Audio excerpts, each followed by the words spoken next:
Hi, everybody. My name is Jen Berlin, and we're going to get started here. I am Vice President and Chief of Staff of the Brookings Institution, and it is a pleasure to have everyone here. Thank you so much for braving the elements. This is one of those spectacularly muggy DC days, so thank you for being here. We really appreciate it.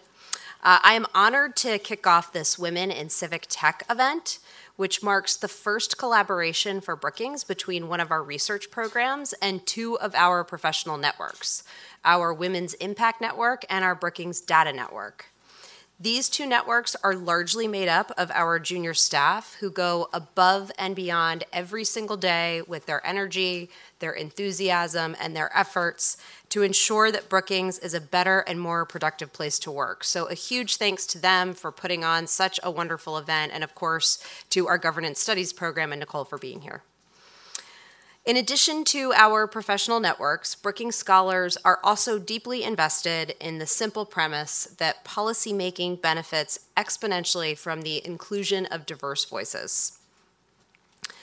This commitment, as part of this commitment, one of our best and brightest, Susan Hennessy, who some of you are probably familiar with or whose work you might even follow, recently launched SourceList. SourceList is Brookings' first database that's dedicated solely to women. And everybody who's in this room, I think we have information on it, should absolutely consider joining. SourceList is an innovative tool that leverages technology to help organizations and journalists identify and connect with a broader and more diverse pool of experts. The goal essentially is to take away any excuse that diverse experts couldn't be found to comment on a story or to participate on a panel. So as I said, please consider joining. Brookings has long recognized the important role that women play in developing smart policy. In fact, we today are proud to say that we are 52% female at Brookings. It's a statistic that, like I said, we're very proud of, but that we want to continue to build upon. And as you all know, there's more work to be done. And places like Brookings and other organizations that are similar must use their platforms to shine daylight on the challenges that are facing women and the tech sector and beyond. Without an intentional focus on inclusiveness, civic tech companies run the risk of failing to support the stakeholders they serve, and as importantly, our society writ large. Our panel today brings together four incredibly talented women, pioneers in the civic tech field: Malika Carroll, Sarah Kalk, Shireen Santosham, and my colleague, scholar, and friend, Nicole Turner-Lee. Nicole will introduce these extraordinary women shortly and then engage them in a conversation about this sector and a discussion about how women in civic tech are bringing to bear their experience, their interest, and their expertise in this incredibly important and growing field. Our hope today is to highlight and celebrate the achievements of women in civil tech and, of course, to encourage deeper conversations and engagements on this subject now and in the future. Thanks so much again to all of you for being here. We really appreciate it, and I can't wait to hear what you all have to say. Nicole, over to you.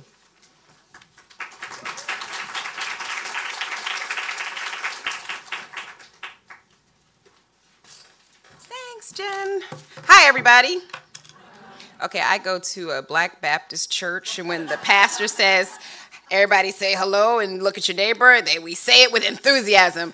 Good afternoon, everybody. Thank you.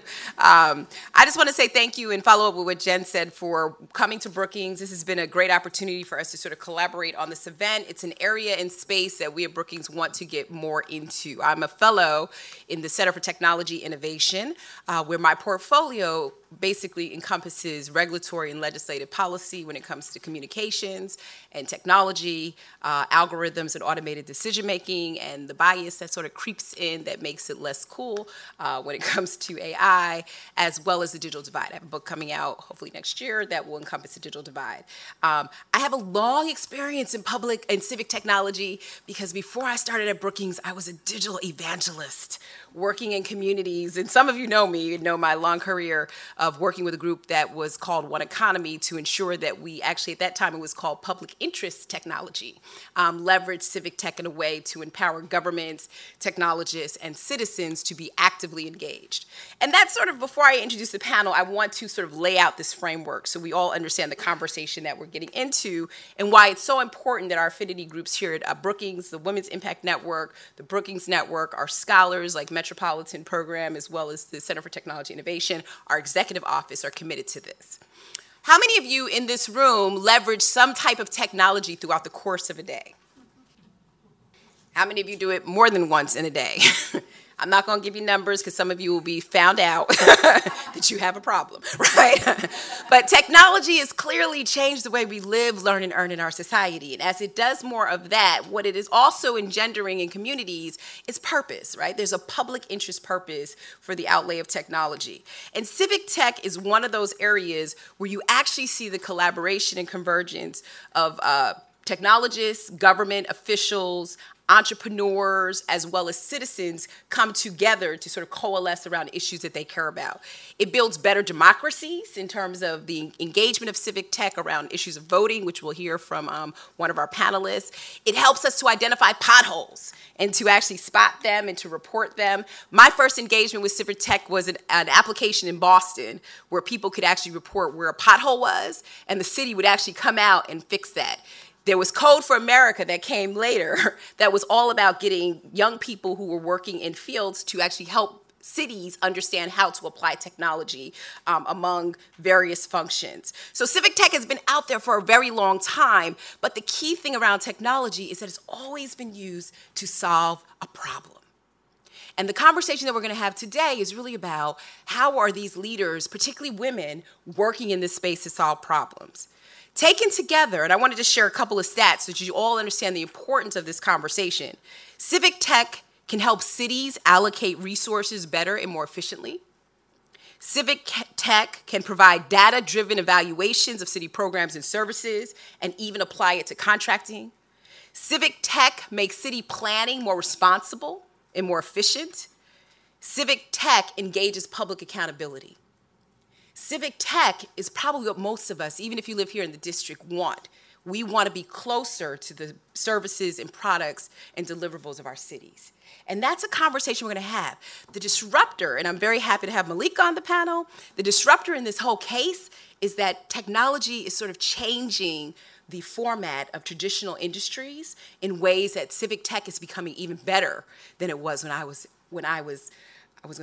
growing up, but I don't want to give my age. As I tell my kids, I've been in technology most of my life, and the only thing I could probably beat them on is Pac-Man because I grew up under Atari and Sega Genesis, and they look at me at 11 to 15 and say, "Mommy, what are you talking about?" Right? But it's been around for quite some time, but there's a new element in terms of the disruptive factor. What does that mean for women? And that's really the purpose of this. We didn't host this conversation as a civic tech conversation. We're actually hosting it as a women conversation. Where do women fit in? It's more complicated. 57% of women in this country hold professional jobs, but only 26% of those women are in computing jobs. 17% of women are chief technology officers. We have one here, Chief Innovation Officer for City of San Jose. Shireen will actually talk about that. 25% of women hold data science jobs. When you look at gender in terms of hiring, bias and gender bias, that's one factor. If you look at the intersectionality of people like me who are women of color, that becomes another factor when it comes to where we fit. Women are also mothers. We have children. We have to fit into this fray of this rapidly changing and emerging ecology. We're often not at the top of the pool when it comes to hiring, and oftentimes we're not decision makers. So that factors into the growth and the deliberate experience of seeing women actually in those fields. So we're lucky today because we've got 4 rock stars or 3 rock stars here who are actually innovating in this space. And I'll be happy once in a minute to bring them up to the stage to have this conversation that not only looks at the importance of civic tech, but the role that women play in this conversation. So our hope If you look up there, we talked about sourceless because we want more women in this space. Sorry, guys, we want you too, but you know, it is women in civic tech. Okay, I'm just telling you so nobody gets offended. Just want to make sure it's all clear, it's transparent, right? But when you're tweeting, the reason we at Brookings are tweeting women in civic tech, you should talk to in terms of sourceless, we're looking for you. So when you leave this conversation, we not only hope that you will learn more about the field, but we also hope that you'll learn as women, what does it take to actually get into this field? And as I shared on a panel I was on yesterday, a woman asked me, a young lady asked me, Dr. Lee, how did you get into this field? And why are you doing this in technology? And the advice that I told her was, because I decided to step into the room as opposed to stand on outside of the door. That's the biggest advice. Don't stand outside the door because women can be heard. So with that, I want to turn it over to introduce these fantastic panelists that are actually going to come up. I will introduce you in some kind of order of your seat. And you will somehow make it there because I think I messed up the whole seating chart. But let me start with Shireen Santosham, come on up, who is the Chief Innovation Officer of the City of San Jose, California. Oh, all the way down to end. Okay, perfect. Malika Carroll, my friend, who's Senior Vice President of Global Government Affairs at the Internet Association. Welcome, Malika. And my new friend, Sarah Koch, who is the Vice President of Social Innovation at the Case Foundation. Let's welcome her. I would go into more detail about their bios, but I think we're going to jump right into conversation if it's okay with you. All right.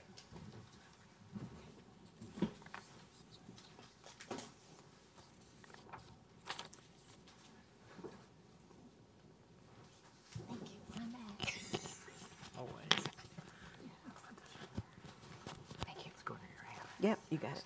All righty. So hi, ladies. Hello. Let's get started. So I want to start with this conversation. I've laid out some of the statistics, why civic tech is important, why I follow it in my career and what we do in governance studies. But why don't we start, Shireen, we'll start with you. Just what is civic tech in your world? As a government official, what does that look like? What's an example so we can sort of unpack what we're talking about today? Sure. So I'd say, you know, cities are being asked to do more and more with less resources. And civic tech is really just about using 21st century tools to solve 21st century problems. And, you know, that will range from using data, big data analytics, to smart AI, to just doing basic things like apps and improving your process to deliver services. So I'll give you a couple examples. One is, you know, we've got a major housing crisis going on on the West Coast. As you know, there's a really acute housing and homelessness crisis. We have low-income families living in unsafe conditions, and you may have seen some of the news about the fires in Oakland and others. And so we have an inspection unit that is meant to go out and inspect apartment buildings, make sure that there are safe conditions. And we worked with the University of Chicago Data Science for Social Good team and used big data analytics to create an algorithm that would more efficiently find unsafe housing. And so using that, those algorithms, which did essentially a simulation of 100,000 different iterations, we were able to improve inspections by 12%. Oh, wow. And so people now are in safer conditions than they were before.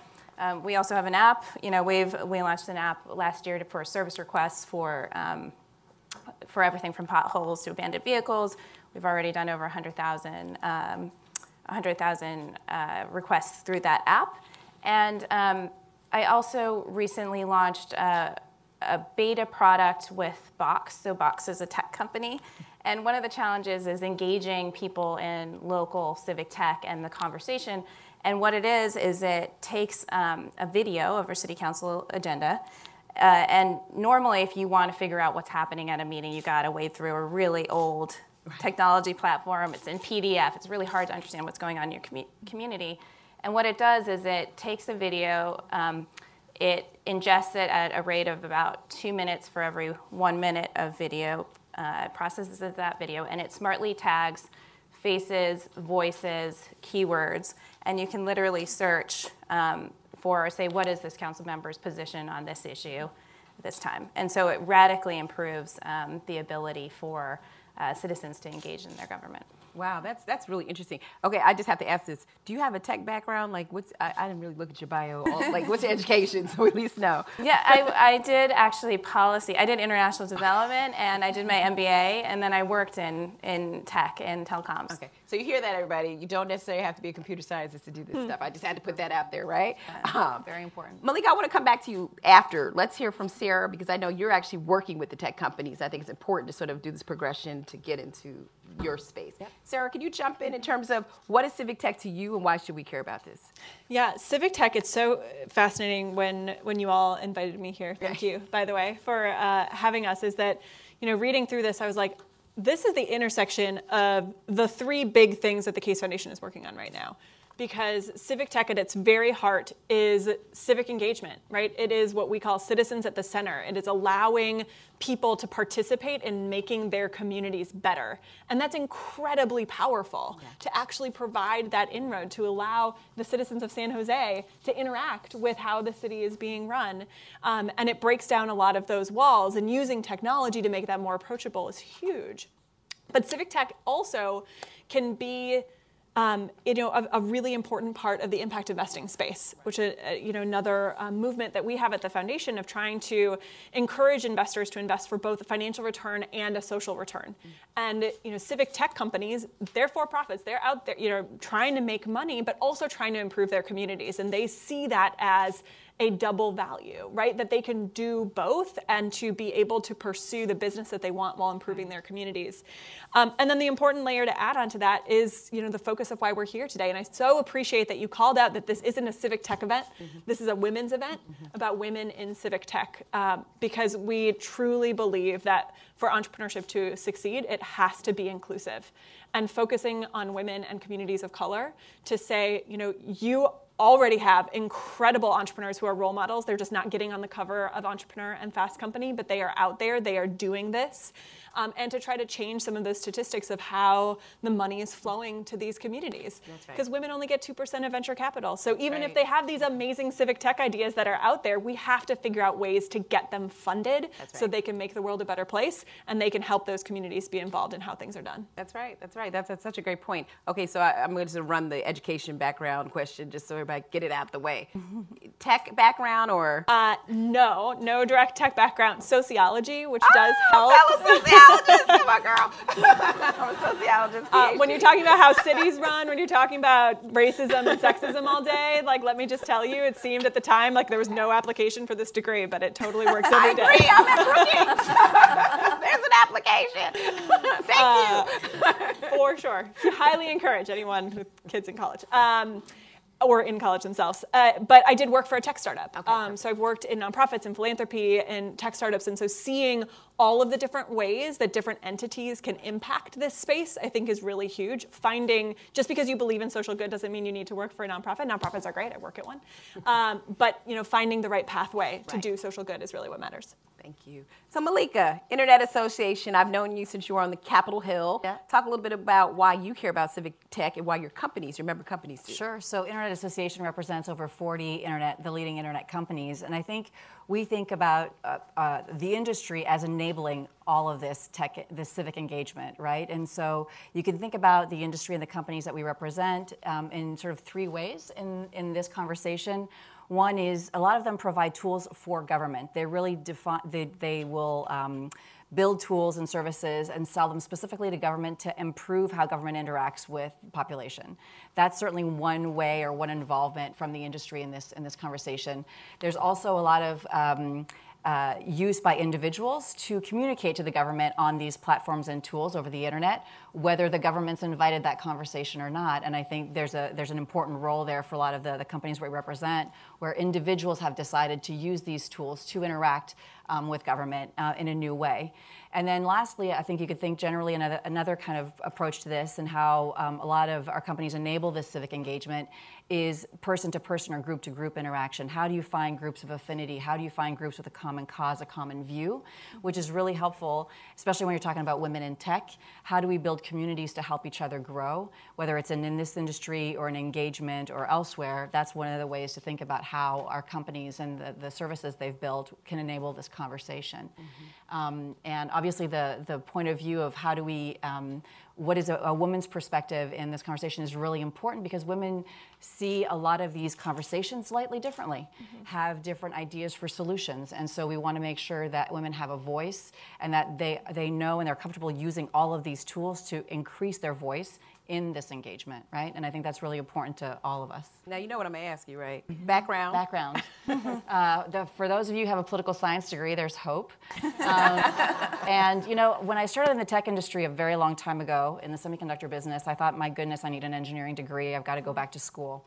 And really, that's helpful. And if you can get an engineering degree, please, by all means, go at it. We need more women, female engineers.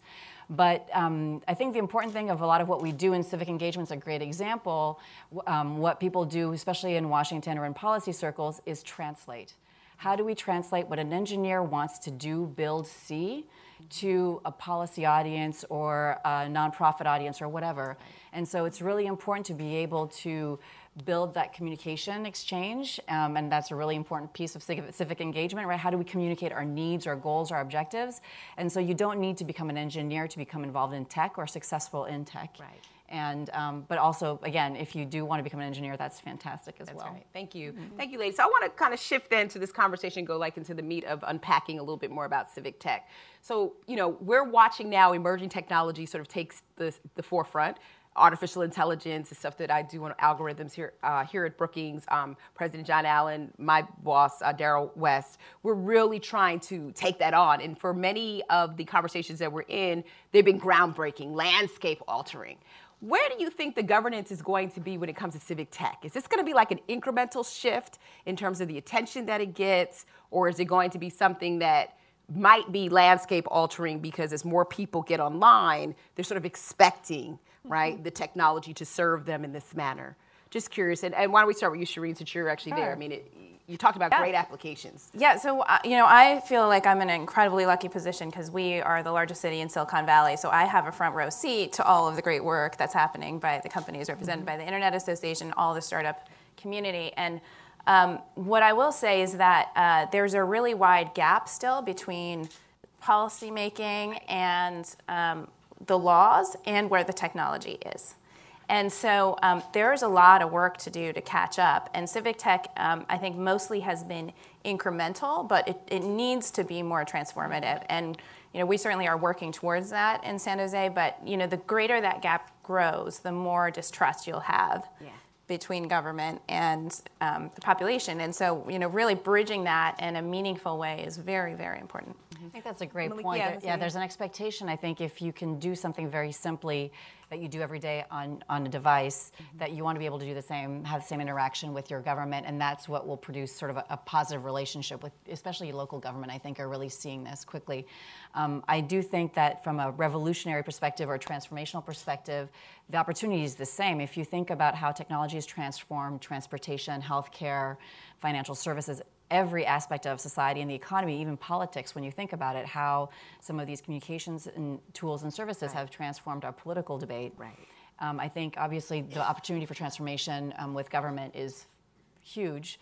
There's some justification in doing it a bit more slowly, right? There's some policies that have to be put in place, but I think the industry has been very interested in working with governments to see how we can support that transformation.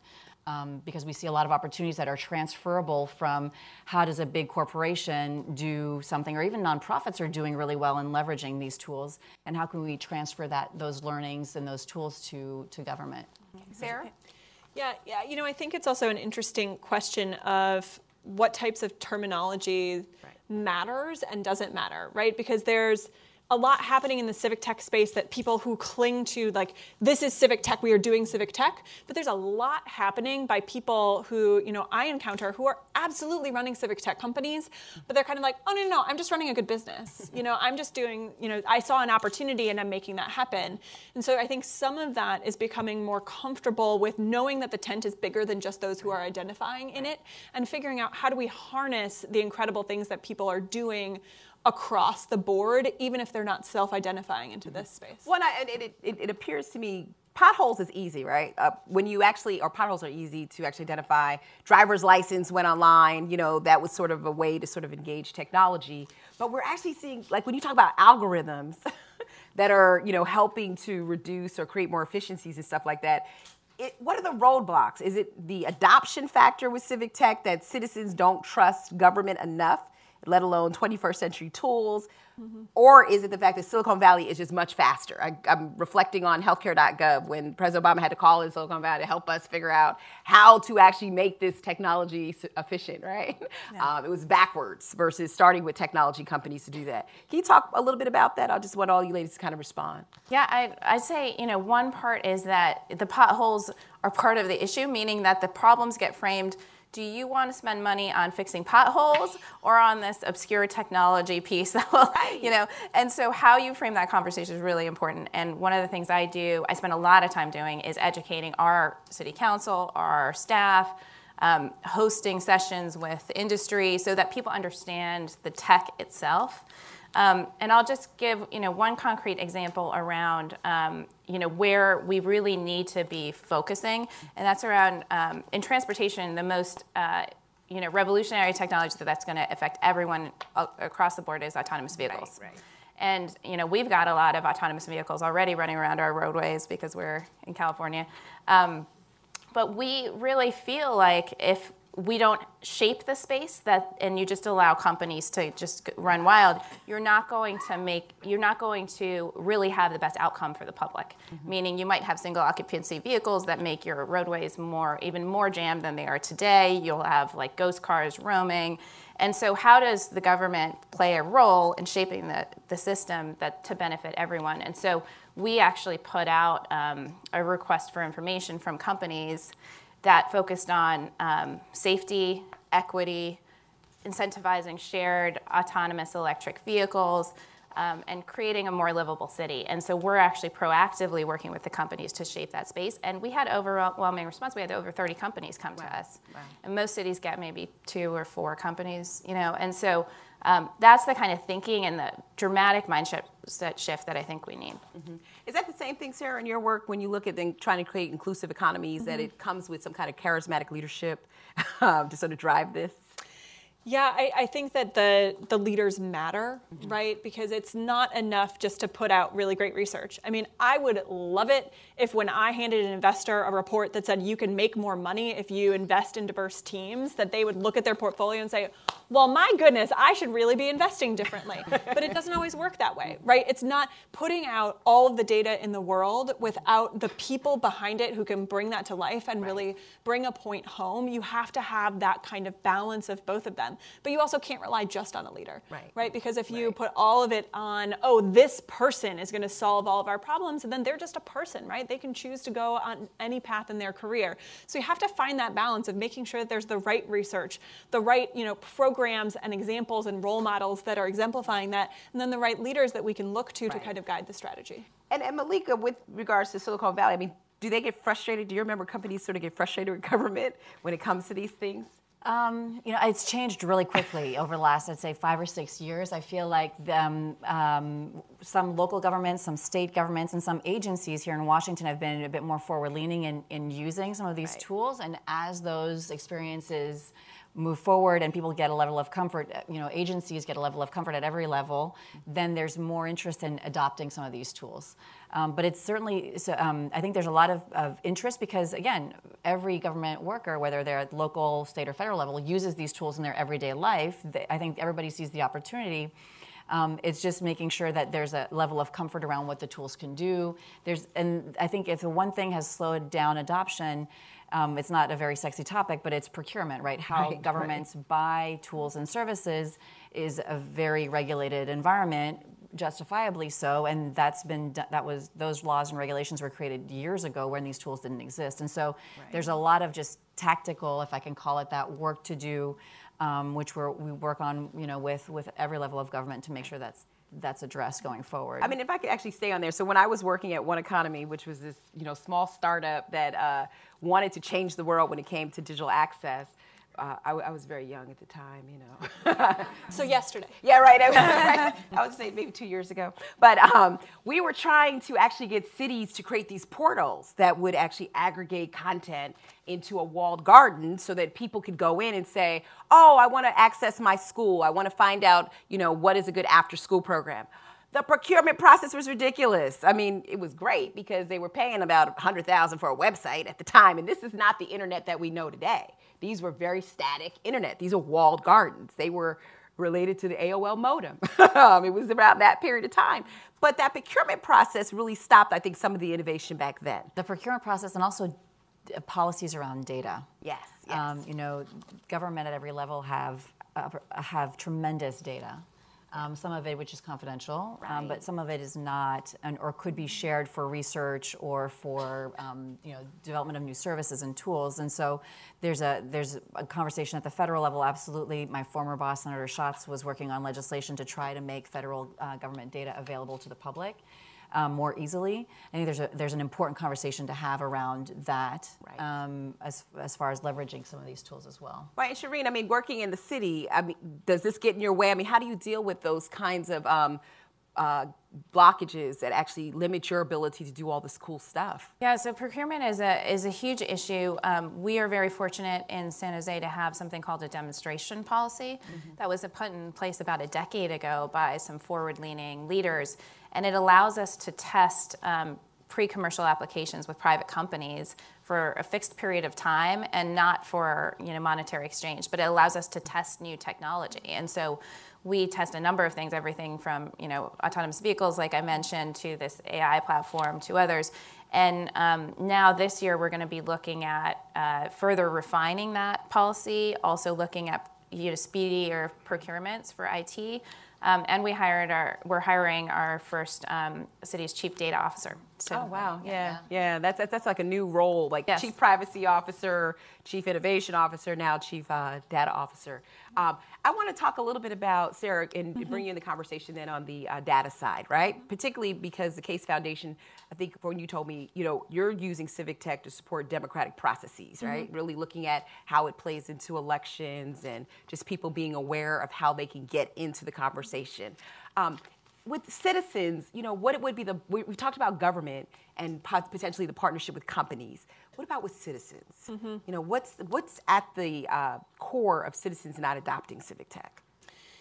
So, you know, I think that some of it is understanding where the value is, you know, because Civic Tech is just like any other, you know, B2C type of company, right? Like you still have to figure out what value are you as a Civic Tech company providing to the people who you want to use your service, and what are they getting back?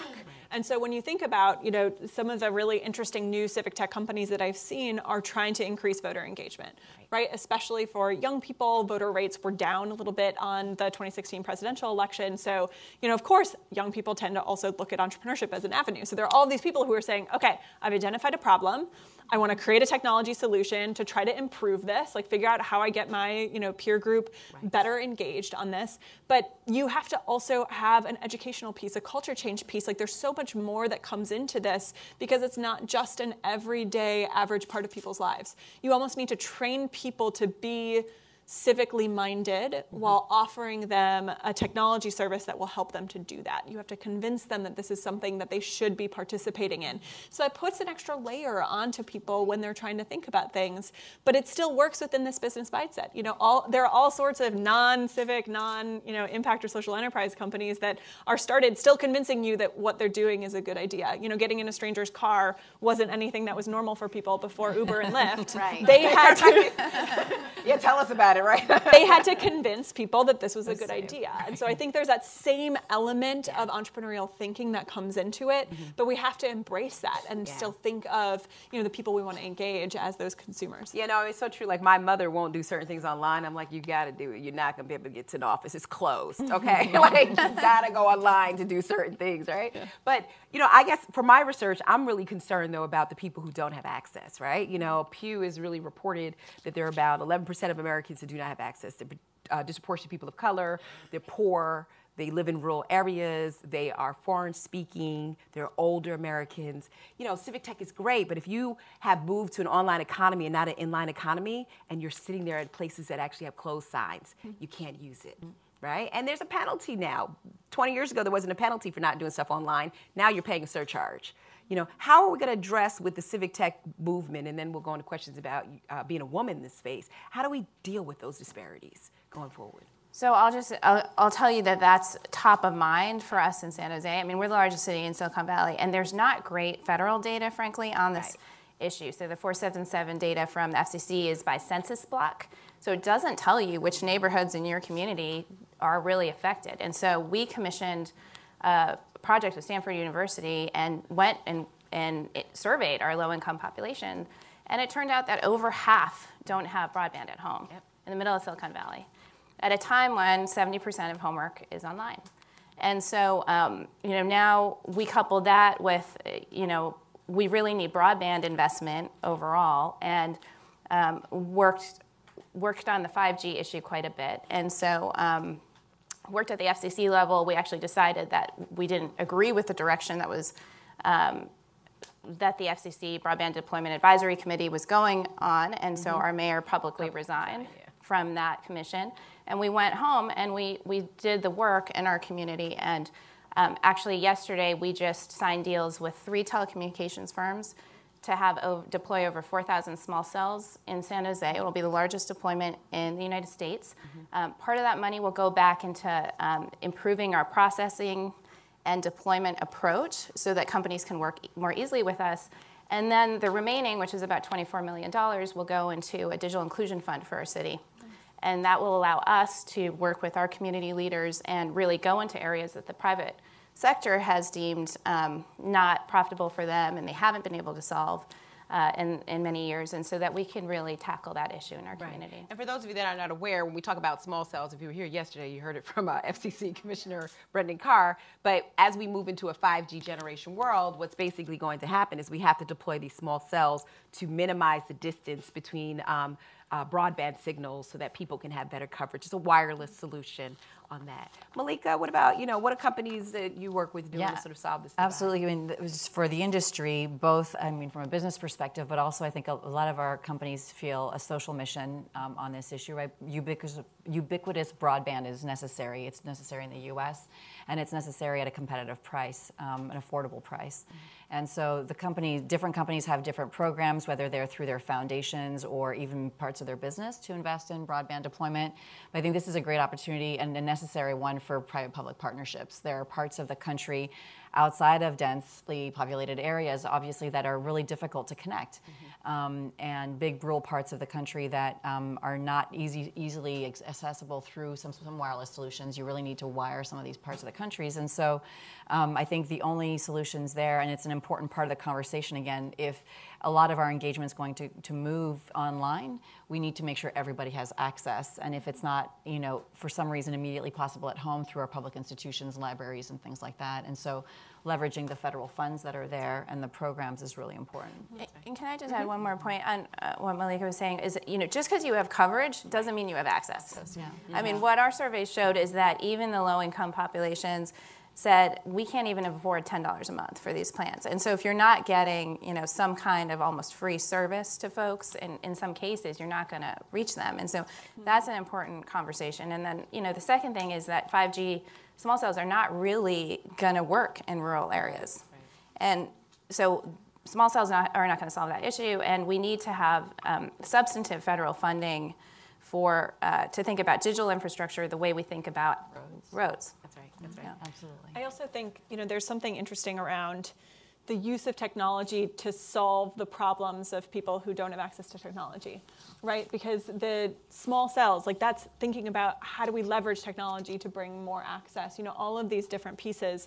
And I'm seeing more and more entrepreneurs who are, developing tech solutions for the intermediaries, for those people who are serving those who don't have access, to figure out how do we bring those technology solutions to the people who can then better support those who don't have access. And so thinking about who are those important connector points who can make sure to kind of bridge that gap with people. One of the more interesting ones, and of course it's the name of the company isn't coming to my mind right now, but came out of a lot of the increased voter ID laws that states are passing. And so looking at the percentage of voters who didn't have the correct kind of identification to be able to vote. And I think she said that was 2 million potential voters who didn't have IDs and wouldn't be able to vote in elections. And so their goal was to how do we better leverage technology to get IDs into the hands of people. And a lot of those people, understandably, need to use technology to get the IDs. They don't have access or they don't have the documentation. And so she's working with a lot of the intermediaries who can leverage this technology to help people who don't have access otherwise in order to get IDs into their hands and to be part of the civic process. That's right. And so it's using tech in a lot of different kind of ways to weave everyone together. That's right. Thank you, ladies. I have a book coming out on this in 2019 here at Brookings. Appreciate all that because it means I'm going in the right direction in terms of that. But these stories are really real, right? They actually happen, and I think they will really degrade, I think, the effectiveness of some of the things that we're trying to do. And people shouldn't have to choose between broadband and bread, particularly if they're trying to connect to their local governments in meaningful ways. So let's now talk about women. Yes. Talk about, you know, this whole idea of more women in this space.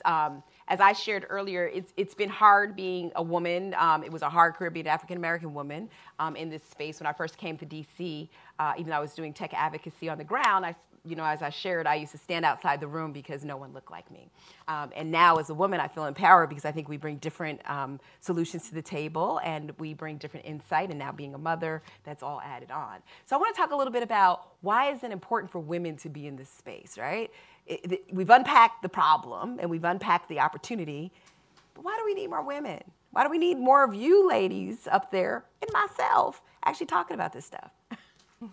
Well, one thing, so I've helped co-found a group called Global WIN, the Global Women's Innovation Network, and it was a group that was meant to help women interested in innovation and policy to network with each other and grow our careers. Through that group, I think we've also done some stuff together through that group. We met with a female VC, again, to talk about the challenge of how do we get more female-led startups funded. And if part of the problem is talking to the people with money, then let's find more women with money. And so we met with a female VC. And she was talking about trying to encourage young women to get into tech early, and these hackathons that are popular, popping up throughout the country. And the young women who are participating in the hackathons really didn't like the mixed hackathons very much because what happened when talking to them, they found out that a lot of the things the guys decided to put their time and energy on, a problem to solve or a game to develop. The young women weren't interested in spending the time on that. And so they started doing young women only hackathons. And these women started developing different tools, different programs, different games. And they were to address societal problems and some of the stuff we've talked about today. And so to me, that's the reason you need to have more diversity, whether it's gender or ethnic in technology. If you think of technology as something that's transforming every aspect of the economy and society, we need everybody's perspective in that transformation. That's right. And so that's the reason we need to do better. That's right. And I love your point because we see that women investors are more likely to want to invest for impact. Women entrepreneurs are more likely to have a social mission in their companies. And so if we want to foster this intersection of technology and social good, then we need to be fostering the people who are more likely to proactively want to do that, and that is women. Not that men can't also do that. Man, if those stats changed and all of them were equally likely to want to go towards civically minded things or impact minded things, that would be the best solution. But right now, let's play to where our assets are, and let's bring women more into this conversation and give them the tools that they need to succeed. Sure. There's some really interesting research. I don't know if you've seen it from Paul Gompers at Harvard Business School, and it basically shows conclusively that more diverse teams on VC teams that include women are higher performing. Right. Yet, if you look at the graphics that he has over the last 20 years, he calls it the Great Stagnation. So. Today, over 90% of both entrepreneurs and VC venture capital firms are male, and over 80% of them are white.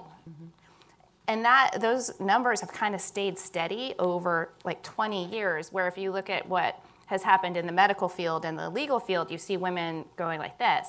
And so he calls it the Great Stagnation. And and so I think the performance point is a really key one that we need to, bring men into the conversation to talk about, like, hey, this is hurting your pocketbook. It's not just it's not just a social issue, right? And I'll say something slightly controversial, which is, because women are kind of locked out of the tech sector in that way, I mean, I think civic tech benefits from that because we've got a lot of high talent women in the civic tech sector. I think it's an important enough problem in the sense that, so the industry, I think the technology industry recognizes it and is really putting a lot of time and energy in trying to address it in Silicon Valley. Like, frankly, most sectors of the economy, unfortunately, are very, have an underrepresentation of women, especially in leadership roles. From our perspective, we've just created a new role and hired somebody to focus on diversity and inclusion 100% of their time at the Internet Association. We think it's probably the first time in a tech association in Washington to do that. And the issue is we want to be thinking about diversity across the policy areas we engage in and across the industry. So it's not just, how do we get more women and diversity of gender or ethnicities in from a policy perspective on HR type issues, but also how do we think differently about artificial intelligence policy and privacy policy and political speech or election advertising, right? All of these issues, you want to have a comprehensive approach that includes different perspectives in that conversation. That's right. I mean, that's actually a really good point. I mean, we look at the diversity. I study more of the diversity of people of color in this space. And, no offense to the companies, right, in Silicon Valley, but less than 2% of the population of decision makers are people of color. And if you go higher on the rank, it becomes 1%.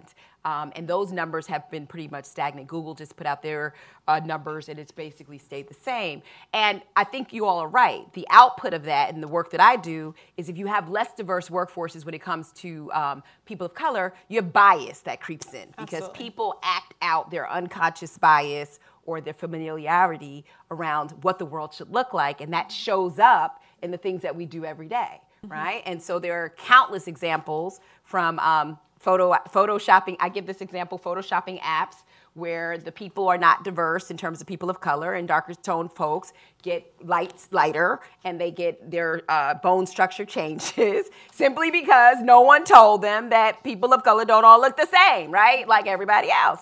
And so I think that's so important. I think the same thing holds true for women, right? There's the lack of diversity of women also leads to very stagnated decision making when it comes to that.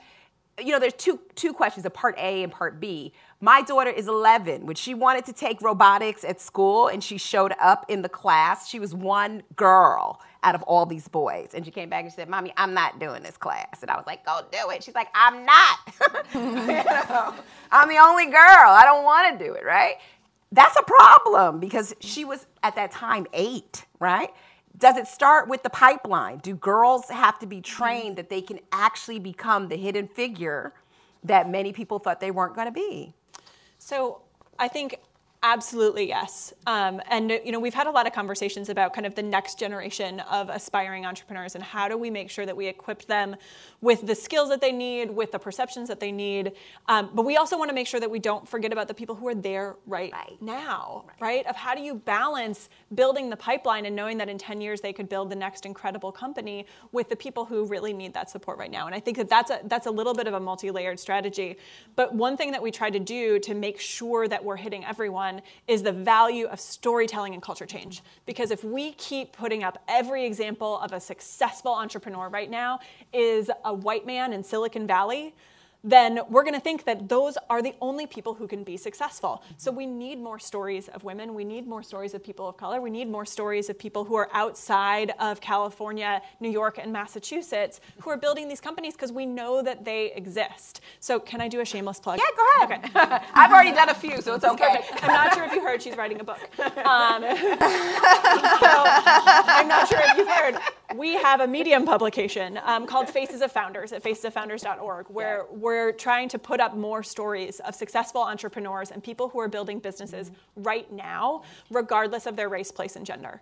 And so to bring that about and to show people that this is real, we can start having really open and honest conversations about implicit bias, about selection bias, and to start to change the conversations that we have with investors and with media, where it starts out really defensive, where they're like, "Oh, well, we just don't know where to find those entrepreneurs." I'm not saying that they don't exist, but we just haven't come across any of them.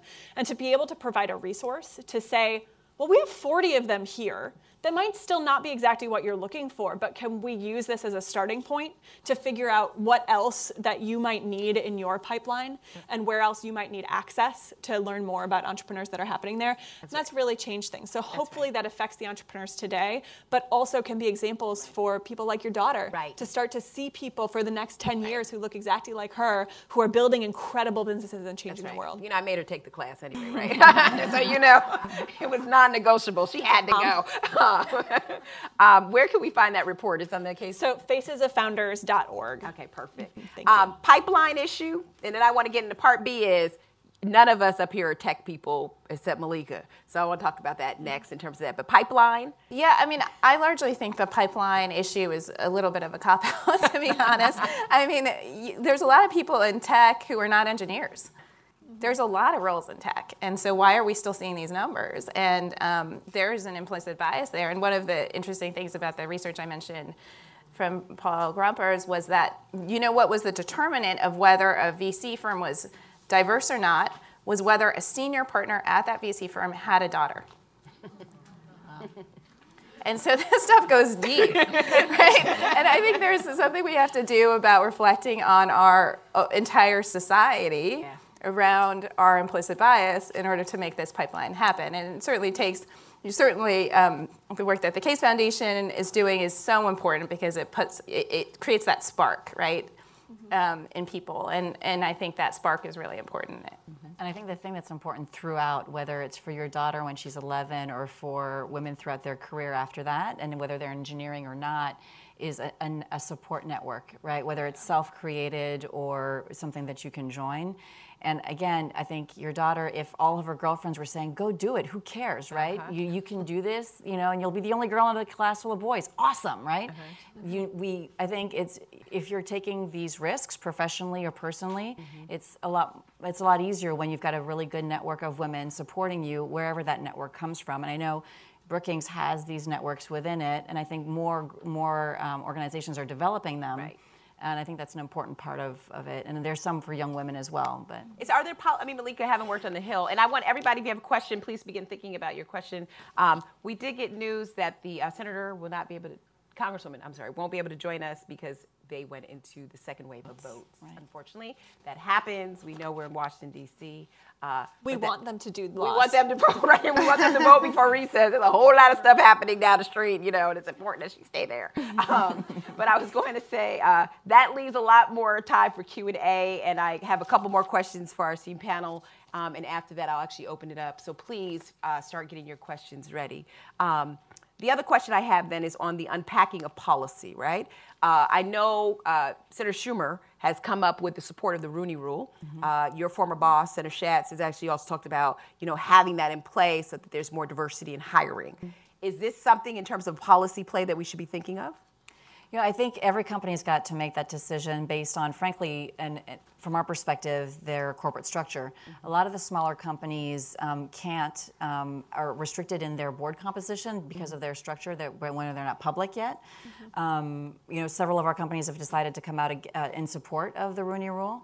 I think whether they've actually announced it or not, in the tech industry, I think, from my experience, there's an effort made to try to interview a diverse panel, whether they've actually signed up for the program or not. That's right. And the Rooney Rule is very important. They actually employ this in athletics, where there's a certain amount of diverse candidates that actually come to the slate, as opposed to having one person. It's a requirement to interview a diverse, and we're seeing a lot of progress there in the diversity on the Hill, where the Rooney Rule is actually being instituted. So it's a possibility to actually do that, so you get more women in there as well. I wanted to ask just one more question. There's a lot of young women that are here in the audience that are listening to this great panel that are thinking, no one up here has a direct tech degree. I'm a sociologist, you know, you are almost an engineer, right? Exactly. My dreams. What advice could you actually give to people, the young women that are sitting here, who want to sort of explore the areas that we're talking about with regards to civic tech? I'd say follow your passion, what the topic is, what are you passionate about, and think of tech as a tool.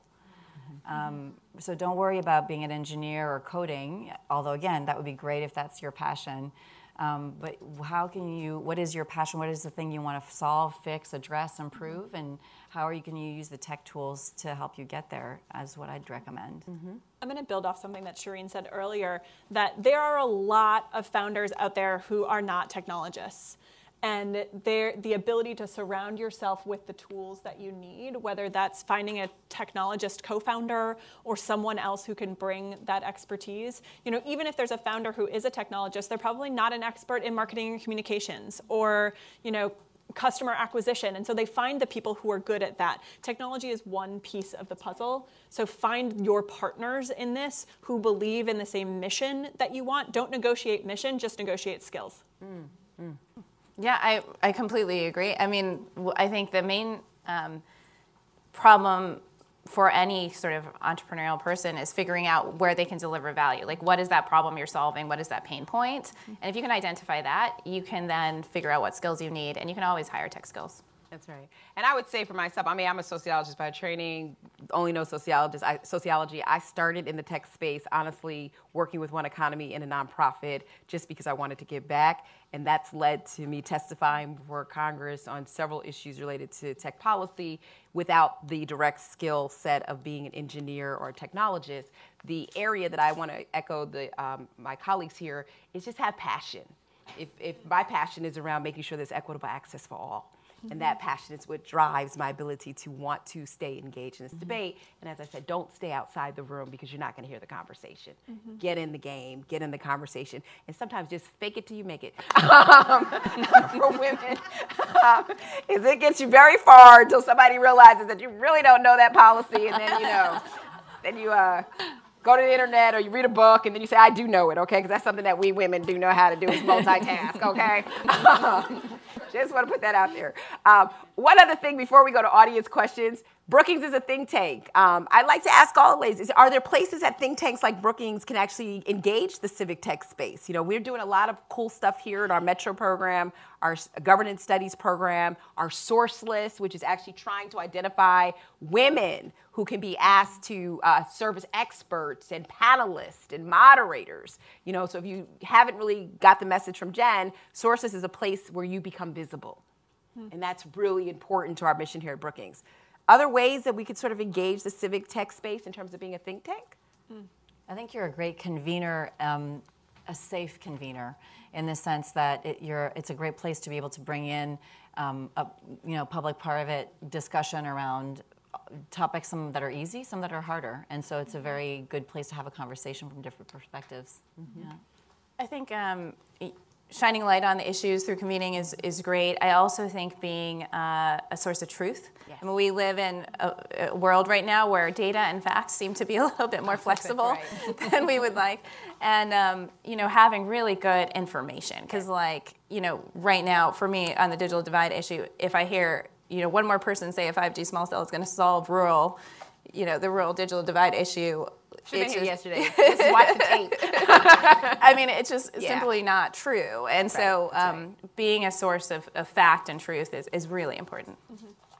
And then I would say going beyond the reports to the hearts and minds. Yes. Like, how do you actually convince people to change the way that they're thinking with that truth, with the convenings, but are there other things that we need to add to that process to make sure that we're getting through to people so that there's culture change alongside all of the research? The culture change is so important. All right, I want to take questions, so raise your hand. I'm going to, kind of start this way and then work this way. So let's just kind of start here because it's easier for me to keep track. Hi, I'm Heather. I'm a Google Policy Fellow this summer with the American Library Association. And so my question is, what role can librarians, a women-dominated profession, play in the civic tech space, and how can we be seen as an important, critical part of the digital inclusion, conversation, and equity, as that's one of our core professional values? Yep. So I actually had a really interesting privilege to spend a little bit of time with a group of libraries that were talking about how do they do better at supporting inclusive entrepreneurship. And I spoke at for like 15 minutes, and the rest of the afternoon I got to just listen to their conversations around the topic. And the assets that libraries have to bring the community in are huge. See, now I feel like I'm just going to be your spokesperson for libraries. But it was fascinating because they had this whole conversation about like, how do we engage the community? What are libraries good at? Oh, people come to libraries to access technology. People come to libraries for community. They come to libraries for research. So maybe it's just creating more of a structure around that and less of an organic ad hoc. If somebody happens to ask the librarian for support, they're equipped to do that.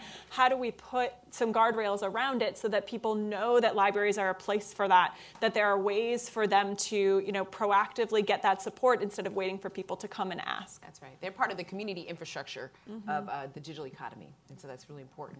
Now, you didn't have your hand up earlier, so you're going to have to get the second round. We're kind of working our way back. Hi, my name is Leslie. I'm with IEEE. We're a professional association for engineers, but I'm a sociologist by trade, not an engineer. My question is, what can professional associations like ours, where our members are primarily engineers, individuals more so than corporate, but more than companies and stuff, what can we do to help get female engineers interested in civic tech? Yeah, it's your question, girl. I guess maybe convening conversations around what are the challenges in civic tech? What are some of the big challenges that governments are facing that could benefit from a solution that you could challenge your members to try to address, right? And if it's not from a government perspective, from a societal perspective, is there a voice missing to a conversation, or is there a problem that we're trying to solve? And challenge your members to try to come up with some of those solutions. That's right. I think that would be a great start. Yeah, and the association is a good place to actually have those conversations as well. Okay, we'll go here and then we'll go here. We'll get to you, everybody, I promise. I see everybody's hand. My name is Saba Ali. I'm a project manager. I've been a consultant for many years, so I was very lucky to learn the things that I learned. So maybe from the panel, what are some ways that women can learn IT in a kind of a whole basis? Like, we have security experts, we have project managers, we have coders, but all the experience that I've received is that if you know a little bit about everything, it's really beneficial. And then the other question I had is, it's not just for me, for people that come up and ask me questions. If you do encounter a good old boys club, what are some tips and tricks, because they're there, right? And what are some tips and tricks to deal with that and still succeed? Okay. So generalists versus specialists when it comes to tech.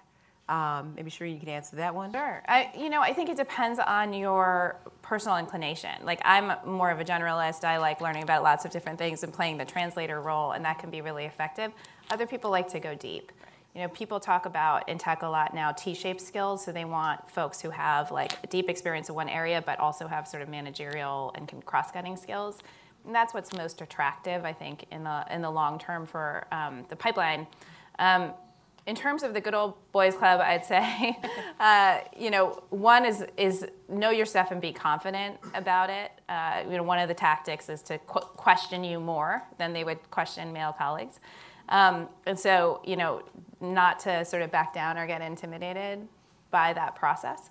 And then the other is just to ignore it. Yeah. I'd say build your own. Anybody else want to comment? I would say there's a lot of different ways that different personalities are going to handle a situation like that. And so I'd say find your coping mechanism. Like, is it that you want to deflect? Is it that you want to stand up for yourself? Is it that you want to, just move on and pretend like you didn't hear them? Like, maybe practice out a few of those and see what's the most comfortable for you, so you know what to go to. So you're not having to decide in the moment, how do I want to handle this situation? You know what comes more naturally to you, and then you can just move forward through a meeting. But being prepared to know that that's going to happen sometimes, and not letting it ruffle you, and being able to move forward. I would say use the tools, right? See who in that club a woman knows one of those men, and how do you influence that way, right? We've all got these great tools now that we're talking about how to use for civic engagement. Use it for your personal engagement. That's right. That's right. I was going to say, for a good old boys club, is never a good old boys club if I'm not at the table. So that is the way I look at it. They're missing out because I'm not there. So I think it's really important to, as women, and this is something that my mother taught me very early on, is to always just consider, it is something I tell my kids, always consider yourself to be somebody who should have a seat there, and start there. If you run into a situation which is violent or harassment, there are company policies that can actually negotiate through that. But you have a right to be there. And women have to continue to remind themselves that you are as talented and as beautiful and as confident as everybody else at that table. So when you see those clubs, you know, instead of sitting back and trying to figure out how do I get in, just sort of ask yourself, you probably want me involved because you're not probably making great decisions. So let's rethink this. Seriously. And I think every time that I've looked at it that way, it's made it less adversarial and it's given me the opportunity to show who I am as opposed to being defensive. So I would say we've got the tools, but club, please. You know, there are no club signs here. As an African-American woman, I tell people segregation is over, okay? I'm going in that room. Yes, good afternoon. I guess I have a slightly different take on the question. I'm very concerned about women in tech in rural areas, small towns, not in San Jose, but in Bend, Washington, or whatever. And I want to put it to you in an odd context, perhaps, of women who serve in the military, who often come out with training and tech training, and since they're recruited nationwide, they're not urban coastal based. They are coming from Colorado or West Virginia or whatever. So my question is, how do you take that talent pool and integrate it into areas that think of women in tech as secretaries and clerks? So there is a growing movement of people who are really focused on rural entrepreneurship and equipping entrepreneurs who are building things in rural areas with what they need to be successful, because it looks differently than what people need in urban areas. You know, the value of a co-working space as a place where you can just encounter other entrepreneurs holds an immensely different value than it does in a place like Washington, D.C., where you can't, you know, throw a pebble and not hit 3 co-working spaces, right? Like, people know where to find entrepreneurs here. They don't if you're living in a frontier zone where there are only 3 people in a square mile, let alone other entrepreneurs who you could possibly learn from. So Kauffman Foundation is doing some work in this. The Telluride Foundation in northwestern Colorado is actually doing really cool things around their Telluride Venture Accelerator. And there's a new group called Rural Rise that is starting to look at this, of how do you bring together more rural entrepreneurship work. And then I also think, you know, your question about, it's not just about the entrepreneur themselves, but about, you know, the people who are equipped to do technology, is figuring out how to plug them into some of the startups that are a little bit more friendly to remote workers, which is happening more and more, and taking advantage of those skills in the context of wherever they live. But we also see just absolutely phenomenal women technologists who are coming out of the military and doing amazing things. If you go to facesoffounders.org, see plug number 2. No, that's okay. It's okay. Particularly the story of the woman who founded Trumbull Unmanned, which is a whatever the correct word is for drone, automated or autonomous vehicle, something, but drones. She started she started a drone company because she was a drone pilot in the military, and is now doing ocean surveying and improving the efficiency in the energy sector, because she can get drones to places that you wouldn't otherwise be able to get surveyors. And so she's directly using those technology skills in an entrepreneurship pathway. Her name is Diane Gibbons at Trumbull Unmanned, and it's just really cool. I was just going to actually echo. So for my research, I've gone to Stanton, Virginia. And I think Sarah's exactly right. There's this fabulous lady that I met will be publishing a photo journal here at Brookings on that trip. She's starting a co-working space in Stanton. She's like, women are, I moved, you know, I went to school, I've helped women entrepreneurs. I'm doing this co-working space in the small town of Stanton. And I'm doing it because we need a place to actually talk about our concerns and issues. They want to see more of that because, again, for people in rural communities, they are more attentive to what those needs are. I also want to go back and sort of relate your question back to this question of generalist versus specialist. I think with the military, what I have found, I've been mentored by a lot of women who are military entrepreneur technologists. they have a clear, deep understanding of like cybersecurity and drones and some of the hardcore technologies that many of us are just starting to get introduced to, as the military is the first adopter. So I think you're completely right. I think you've got to break through the systemic discrimination that happens with women in some of these institutions, but there's a lot of value. I mean, here at Brookings, we have fellows that are former military veterans who are women who just do amazing stuff when it comes to cybersecurity that we couldn't, some of us couldn't do as generalists. Mm-hmm. So I think we'll see some more of that, particularly as emerging technologies makes it more complicated. Right? You're going to need more specialists when it comes to data security, safety, analytics, cyber. Data science is a new word. It's a new dirty word now, and there are very few women that actually understand that. And that's driving most of the digital economy right now. Okay, go back here. We'll take a few here, and then we'll go here, and then we'll start wrapping up. We've got 15 minutes of questions. This is great. Hi, my name is Regine. I'm a product management intern at the U.S. Census Bureau, and I'm also, shameless plug, I'm a 2018 journalism fellow for WoGrammar. It's also a medium platform where women can break stereotypes with their stories in technology. So as you can see, we definitely have a lot of platforms for women to find resources, like through organizations like Anita Borg, Medium. I just kind of want to ask the panel, like, what are your other resources that you guys recommend if we want to dive deeper into civic tech? I think the foundations are playing a really important role in this space. So the Bloomberg What Works Cities group is a group of over 100 cities funded by Bloomberg Philanthropies that has immense resources on everything from open data, data analytics, to behavioral insights, to performance management. And so I think the nuts and bolts are there. There's a few professors that I think do really great writing on the topic. Stephen Goldsmith at the Harvard Kennedy School is another one who's doing a lot of work. And emerging also is the Knight Foundation working on smart cities in the smart city space. And then of course the Case Foundation. Yeah.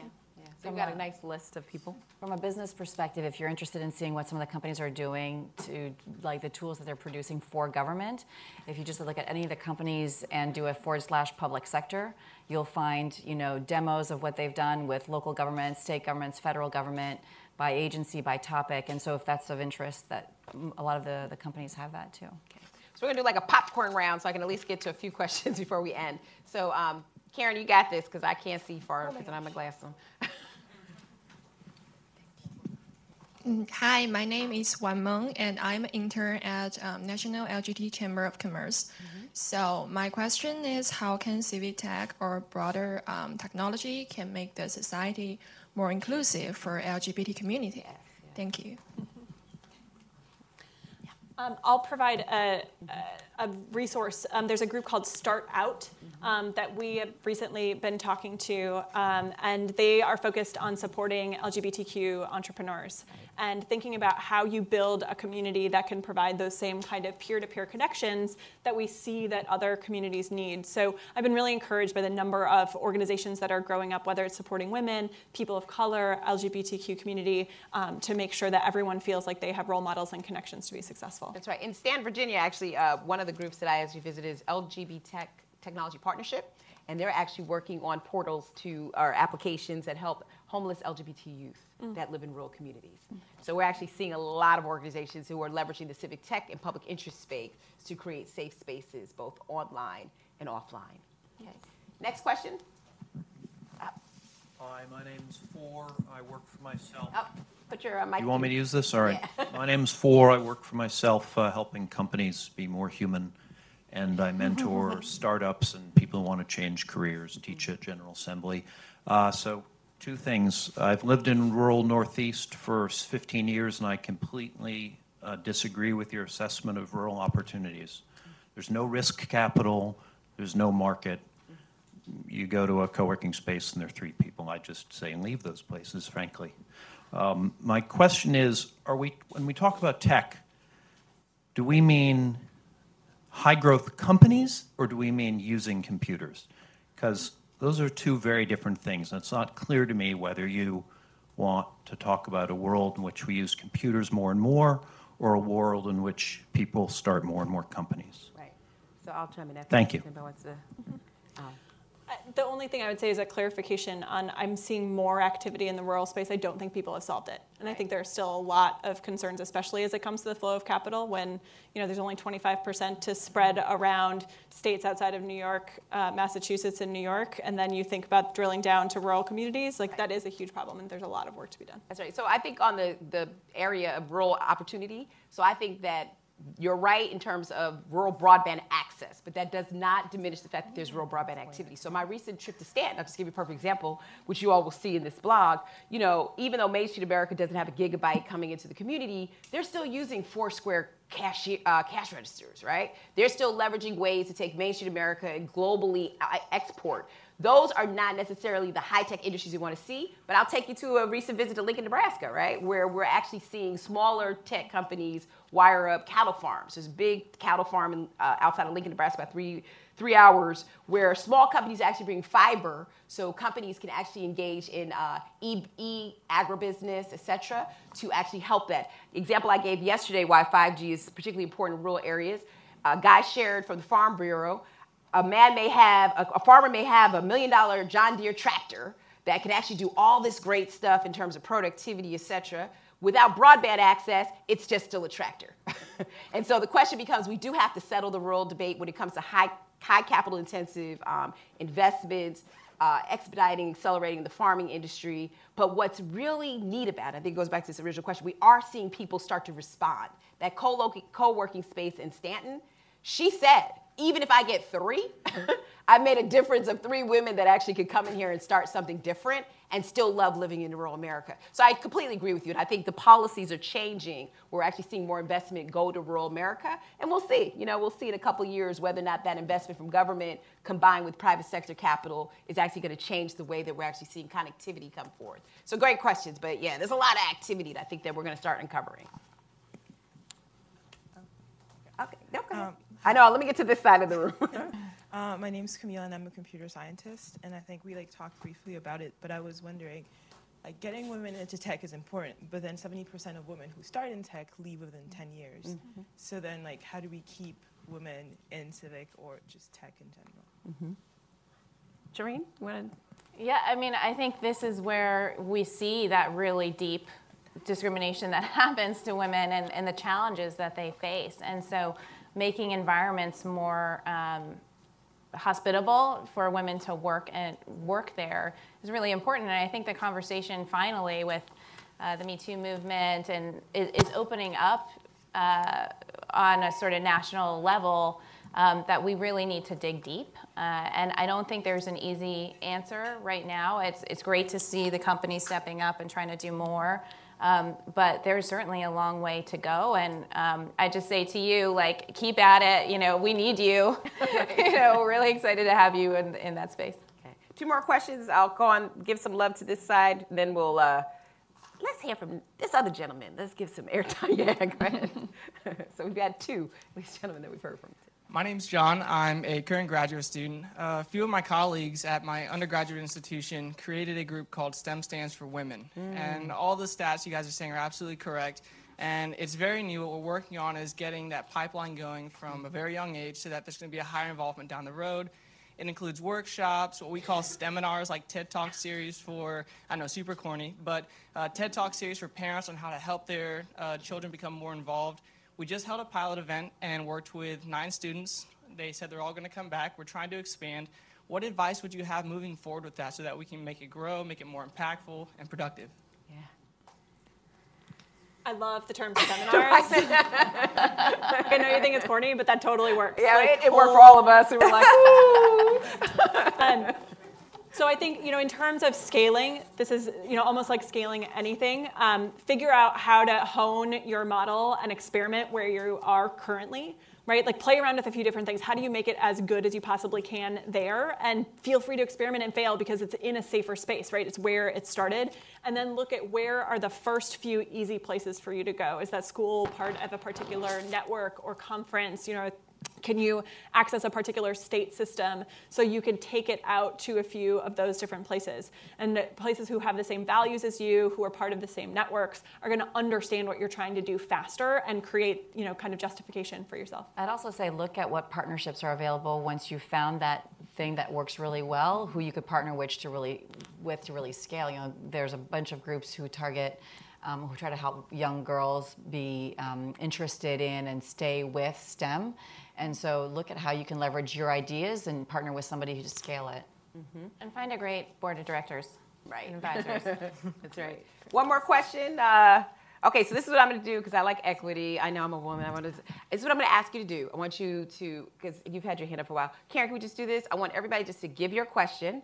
And I want you all to keep your listening ears on. Mm-hmm. And you're going to summarize by answering the final 3 questions in this last lightning round, okay? All right. So if you could just say your question. There's one right here. One right here. I'm sorry if you didn't have your hand up. I didn't see it. One right here. And then there was one more.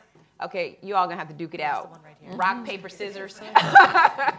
Okay. All right. So we're going to do a fire hose. So let's go there, and one. And then we'll answer and wrap up the panel. Go ahead. Hi, I'm actually a PhD student in sociology, so shout out to sociology. Sociology love, I'm loving it. You guys mentioned public-private partnerships and procurement, and I was wondering, given the sort of public mistrust of use of data, privacy breaches, that kind of thing, what is the path forward for companies and for governments to figure out sort of where social norms and cultural norms are, and to make sure that we don't get ahead of that when we're using tech and civic use. I was going to say, just a plug, Malik will be on the panel July 26th. We're going to be on privacy, so come back and we'll actually talk about some of that. But privacy is, how do we manage privacy? Okay, your question? Yes, hello. My name is Claudia Pires. I work at the Inter-American Development Bank. It's kind of a follow-up on the question that was just asked by the young gentleman over there. I would like to know, to me, even the topic of this whole conversation sparked an idea in the sense that we usually talk, and not only here in the U.S., but in many regions of the world, about the problem of getting more interest from, even from young girls into the tech field and STEM field. And it seems to me that showing, and as one of you were saying, showing better cases or stories, individual stories of women that are in this field, but from a different point of view. There's another passion that's not the technology itself that's bringing them in. I think there's so many, seems to be that, girls tend to be interested in, or I don't know, if just a little bit more than boys maybe in social good. As you said, it shows up in even, when entrepreneurs, what kind of, business they invest in. So how to show that this is also a space where, you can study, science or technology, and then your career is going to be in how to solve this problem of democracy or how to solve this problem of, public good. That's right. Okay, so this is the second part of this question is, how do you get more girls to see the social implications, the social good of this? Okay, last question. Okay, how did you get the microphone? No, but you're okay. I told you all to negotiate it. I'm Kat, and I'm a software engineer by training and trade, and I work in civic tech. And my main question is, after you come up with these solutions, how do you communicate to people that you've got this thing, and how do you communicate and get to the constituency that you've made this tool for? What solutions have you found in, I don't know how to talk to people. This my All right, so I've given you all a hard task in this last couple of minutes as we wrap this panel. There are 3 questions. Pick one, pick all 3. Just keep it nice and brief. The first question is, what's the path forward to ensure that there are privacy wraparounds or privacy guardrails as we look at the expansion of civic tech? The second question is, how do you convince more girls to actually do this for the social good and not necessarily for the skill set, right? And the third question is, how do you get technologists to actually speak to people or speak the language that people actually understand and not the high-tech stuff, okay? So Shireen, we'll start with you. Okay, I'll try all 3. Okay. So on the first one, this conversation on privacy and data, we've had a data explosion in just the last, 5 years. The amount of data that's available has just, gone through the roof, and will continue to go that way.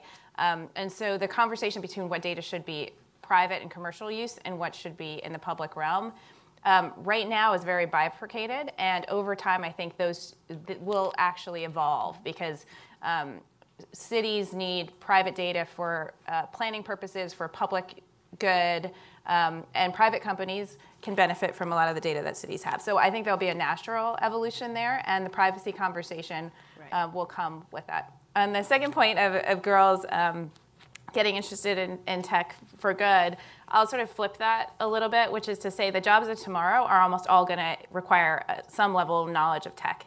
So pick your passion and then make sure that you have enough of a baseline for technology that you can be successful in those fields. And then the third question about how do you get the word out, we personally do it through a number of channels. So one is Nextdoor. So Nextdoor is really easy to put out there. I mean, we use all sorts of social media, and then we use community groups as partners as well. Okay, Malika? Sure.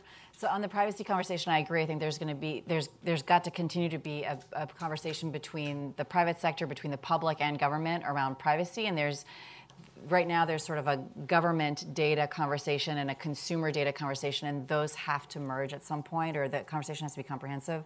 I think the most important thing to give everybody some level of comfort and trust is for all of us to improve understanding of technology and what it does and doesn't do. I think there's a lot of debate and intense debate right now that kind of creates fog around what is a real conversation around privacy, because there's a lack of understanding about what is collected, what is used, what is sold, what is shared everywhere, whether it's in the private sector and government. And so I think there's right now a big need for an educational conversation around that. On the social good, I mean, I think I mentioned it earlier, I think it's really important for people to follow their passion and to see tech as a tool. And I think maybe we need to start talking about that way, because there's been a big conversation about how to get more young women into STEM. And it's maybe we can convince them better if we say, you know, the STEM is the tool. Whatever it is you want to do passionately is how you're going to get there, right?